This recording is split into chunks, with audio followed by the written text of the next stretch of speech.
नमस्कार दोस्तों पिछले वीडियो में हमने क्लासिकल मैकेनिक्स और क्वांटम मैकेनिक्स के बीच में डिफरेंस पढ़ा था और ये पढ़ा था कि ये दोनों मैकेनिक्स कैसे वर्क करती हैं डिफरेंट फिनोमिनास को एक्सप्लेन करने के लिए।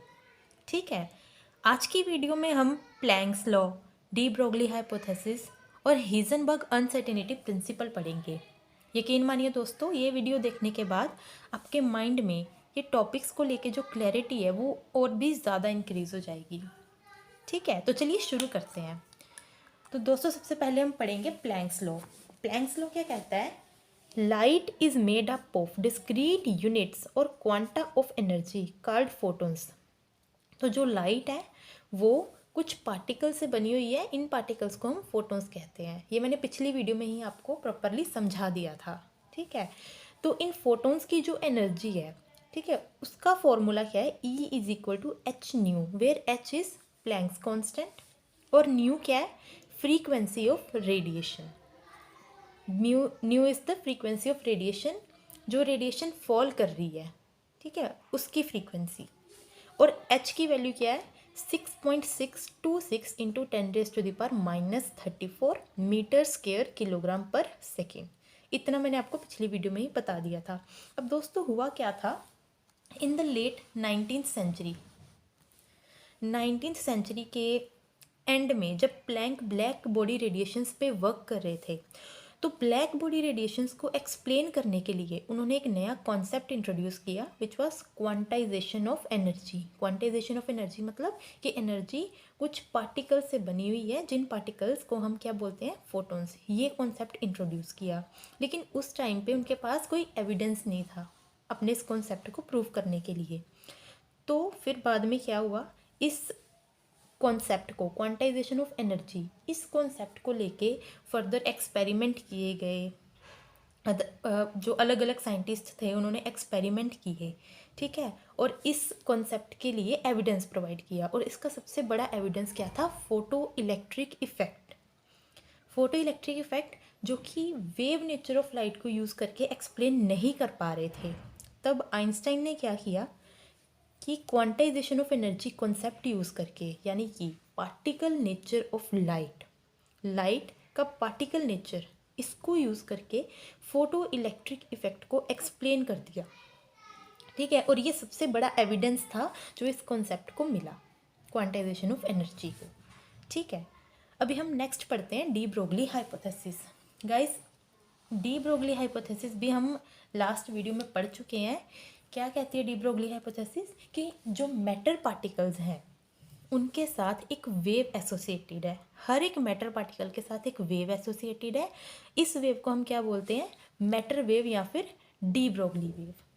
ठीक है, तो ये एक तरह से, जहाँ पे प्लैंक्स लॉ बोल रहा है कि जो लाइट है, जो एनर्जी है, वो वेव तो है लेकिन उसका पार्टिकल नेचर भी है, वहीं पे डी ब्रोगली हाइपोथेसिस क्या बोल रहा है कि जो मैटर पार्टिकल्स हैं उनके पास भी वेव नेचर है। अगर लाइट के पास पार्टिकल नेचर है तो पार्टिकल्स के पास भी वेव नेचर है, ये डी ब्रोगली हाइपोथेसिस बोल रही है।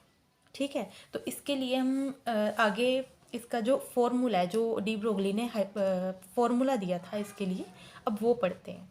ठीक है, तो सबसे पहले as per Planck's law energy किसके इक्वल है? एच न्यू के इक्वल, जो कि मैंने आपको यहाँ पे बताया है और पिछली वीडियो में भी बताया था, E is equal to h nu.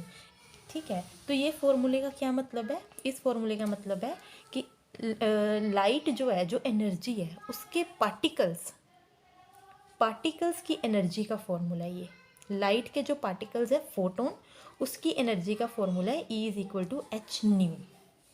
ठीक है, और आपने ये फॉर्मूला पढ़ा होगा, nu is equal to c by lambda. तो यहाँ पे क्या किया, इस न्यू की जगह सी बाय लैम्डा लिख दिया है। ये हो गई हमारे पास इक्वेशन नंबर 1। ठीक है, सिमिलरली आइंस्टाइन ने भी एनर्जी मास इक्वेशन दी थी। ठीक है, ये इक्वेशन भी पार्टिकल्स के लिए ही है, E is equal to m c square. ठीक है, ये वाली इक्वेशन लाइट के जो पार्टिकल्स हैं, जो फोटॉन्स हैं, उनकी एनर्जी की है, और ये भी एनर्जी की ही इक्वेशन है। ठीक है, तो ये भी एनर्जी की इक्वेशन, ये भी एनर्जी की, तो इन दोनों को इक्वेट कर देते हैं, इक्वेटिंग 1 और 2। तो एच सी बाय लैम्डा किसके इक्वल है, एम सी स्क्वायर के। यहाँ पे सी और सी कैंसिल और हमारे पास क्या बना, h by lambda is equal to m c. अब दोस्तों आपने पढ़ा होगा कि मोमेंटम का फॉर्मूला क्या होता है, मास इंटू वेलोसिटी। तो ये भी एक तरह से मोमेंटम ही है हमारे पास। तो यहाँ पे क्या बन गया, h by lambda is equal to p. तो मैं यहाँ पे lambda is equal to h by p भी बोल सकती हूँ।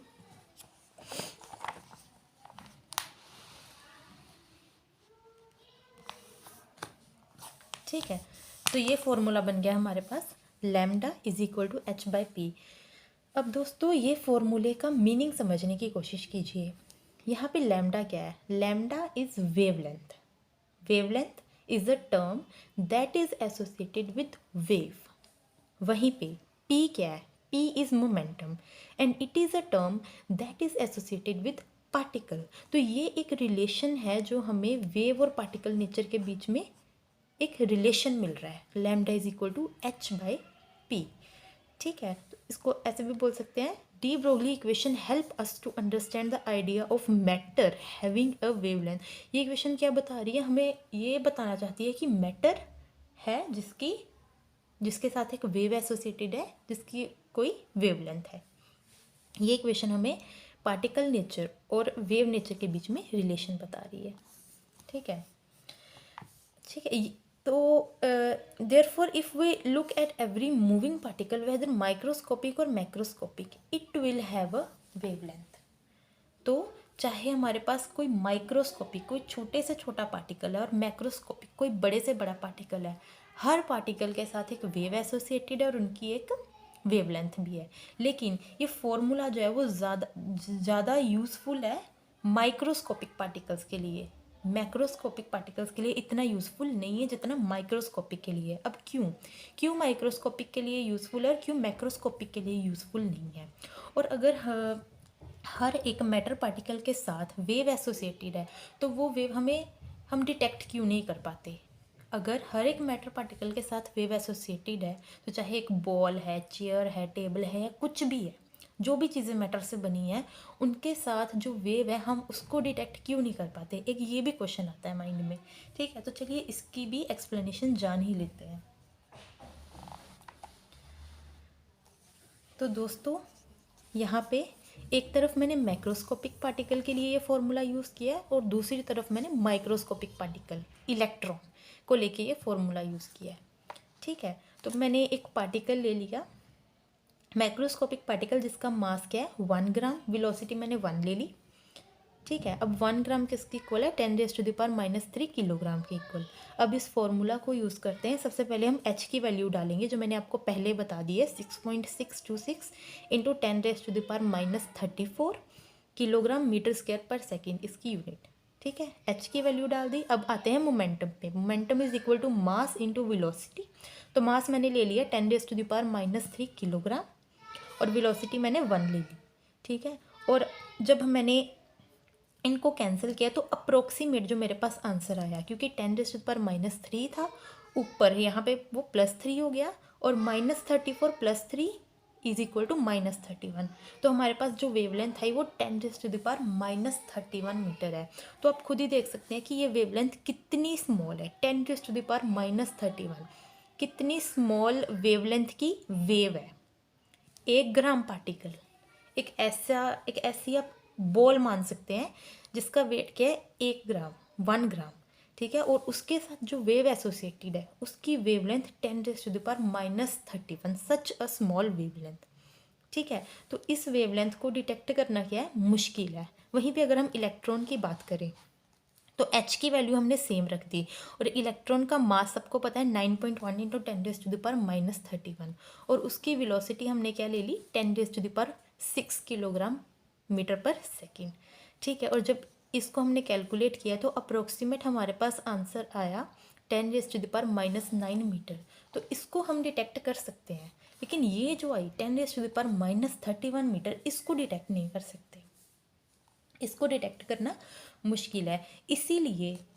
इसीलिए जो मैक्रोस्कोपिक पार्टिकल्स हैं इनके साथ जो वेव एसोसिएटेड है हम उसको डिटेक्ट नहीं कर पाते, वहीं पे माइक्रोस्कोपिक के लिए हम डिटेक्ट कर पाते हैं।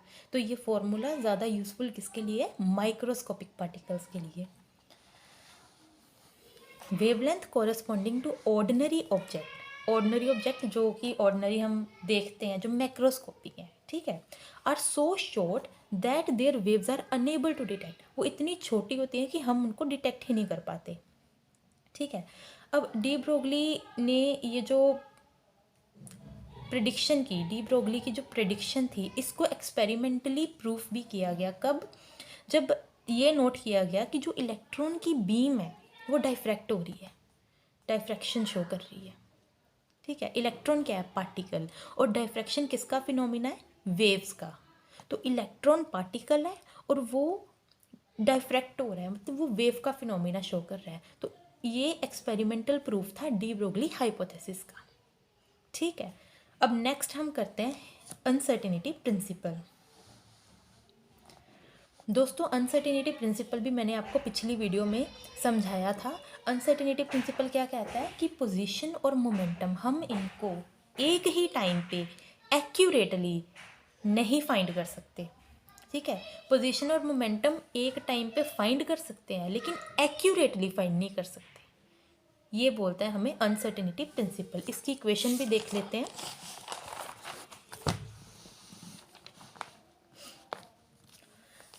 तो इसकी इक्वेशन क्या कहती है? Delta x into delta p is greater than equal to h cross by two. यहाँ पे डेल्टा एक्स क्या है? Uncertainty in position. जो हम पोजीशन निकाल रहे हैं वो पोजीशन की जो वैल्यू वो कितनी इनएक्यूरेट है, कितनी अनसर्टेन है, वो हमें बता रहा है delta x. So it is inaccuracy in position और uncertainty in position. Similarly delta p क्या है? Uncertainty in momentum. जो हमने मोमेंटम की वैल्यू निकाली है वो कितनी इनएक्यूरेट है, कितनी अनसर्टेन है, ये डेल्टा पी बता रहा है, ठीक है। अब इस फॉर्मूले को भी समझ लेते हैं। तो delta x is greater than equal to h cross by two. तो मैं डेल्टा पी को नीचे लिख देती हूँ। दोस्तों अगर मैं कोशिश करूँ कि मेरे पास जो मोमेंटम की वैल्यू है वो एकदम एक्यूरेट आ जाए, एक्यूरेट वैल्यू, यानी कि जो अनसर्टेनिटी है पी में वो ज़ीरो हो जाए, जो मोमेंटम में अनसर्टेनिटी है वो ज़ीरो हो जाए, यानी कि मेरे पास मोमेंटम की एग्जैक्ट वैल्यू आ जाए, ठीक है। तो यहाँ पे अगर मैं ज़ीरो पुट करूँ, H by two multiply by zero, ठीक है। तो हम जानते हैं कि किसी भी नंबर को अगर हम ज़ीरो से डिवाइड करें तो हमारे पास आंसर क्या आता है? इन्फिनिटी। तो डेल्टा एक्स अप्रोच करेगा इन्फिनिटी को, ठीक है। तो अगर मैं ये चाहूँ कि मेरे पास मोमेंटम की एग्जैक्ट वैल्यू आ जाए तो मेरे पास जो एक्स में, जो पोजीशन में अनसर्टेनिटी है या इनएक्यूरेसी है वो बहुत ज़्यादा इंक्रीज़ हो जाएगी, इन्फिनिटी हो जाएगी, ठीक है। सिमिलरली अगर मैं ये ट्राई करूँ कि मेरे पास पोजीशन जो एक्स है उसकी अनसर्टेनिटी ज़ीरो हो जाए, मतलब कि मेरे पास पोजीशन की एग्जैक्ट वैल्यू आ जाए, तो सिमिलरली जो मेरे पास मोमेंटम में जो अनसर्टेनिटी है वो इन्फाइनाइट हो जाएगी, ठीक है। तो अनसर्टेनिटी प्रिंसिपल को गलत वे से नहीं लेना। अनसर्टेनिटी प्रिंसिपल हमसे ये नहीं कहता कि हम पोजीशन को और मोमेंटम को एक साथ फाइंड नहीं कर सकते। एक साथ फाइंड कर सकते हैं लेकिन एक्यूरेटली नहीं कर सकते, क्योंकि अगर एक को एक्यूरेट फाइंड करने के लिए जाएंगे तो दूसरा इनएक्यूरेट हो जाएगा, ठीक है। अब इसको एक एग्जाम्पल से भी समझते हैं। मान लीजिए कि आपके पास एक रस्सी है, एक रोप है और आपने उसका एक एंड कहीं पे बांध लिया है और दूसरा एंड आपके हाथ में है और आप उस रोप को ज़ोर ज़ोर से हिला रहे हैं, ठीक है। तो आपके पास कुछ ऐसी वेव बन जाएगी। और अगर मैं आपसे बोलूं कि आप मुझे उस वेव की पोजीशन बताओ कि क्या पोजीशन है, तो क्या पोजीशन बताएंगे आप? कोई पोजीशन नहीं बता पाएंगे, क्योंकि वेव जो है वो एक स्पेसिफिक पॉइंट पे थोड़ी ना है, वेव तो पूरी फैली हुई है, तो कोई एक पोजीशन नहीं बता पाएंगे आप, ठीक है। तो अगर मैं आपको पोजीशन बोलूं कि पोजीशन बताओ क्या है वेव की, तो आप एक्यूरेटली नहीं बता सकते।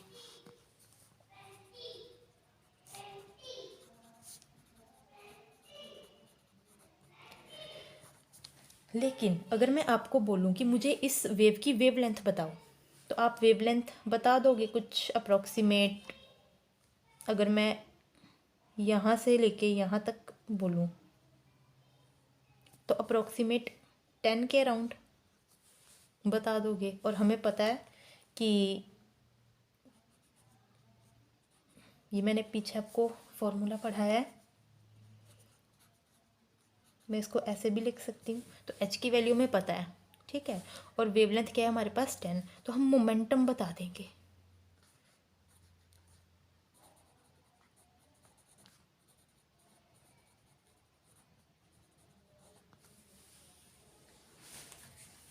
तो यहाँ पे हम पोजीशन तो एक्यूरेटली पोजीशन को नहीं बता पा रहे, लेकिन मोमेंटम बता पा रहे हैं, ठीक है। सिमिलरली अगर मैं आपको बोलूँ कि उस रोप को जोर जोर से मत हिलाओ, बस एक झटका दो उसको सच दैट कि ऐसी कोई वेव बन जाए। और यहाँ पे मैं आपको पोजीशन, वेव की पोजीशन पूछूं तो आप बता देंगे अराउंड 24 25, ठीक है। लेकिन अगर मैं वेवलेंथ पूछूं तो आप एक्यूरेटली नहीं बता पाओगे।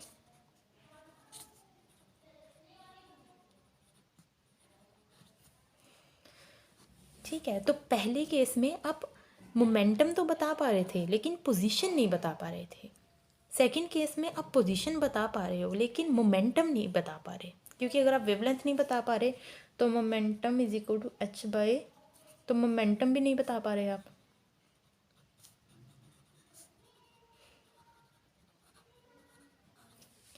तो ये अनसर्टेनिटी प्रिंसिपल को एक एग्जांपल से मैंने समझाने की कोशिश की है कि अगर यहाँ पे आप पोजीशन नहीं बता पा रहे लेकिन मोमेंटम बता पा रहे हो, और यहाँ पे आप पोजीशन बता पा रहे हो लेकिन मोमेंटम नहीं बता पा रहे, और यही हमसे अनसर्टेनिटी प्रिंसिपल कहता है कि हम पोजीशन को और मोमेंटम को एक्यूरेटली एक ही टाइम पे फाइंड नहीं कर सकते।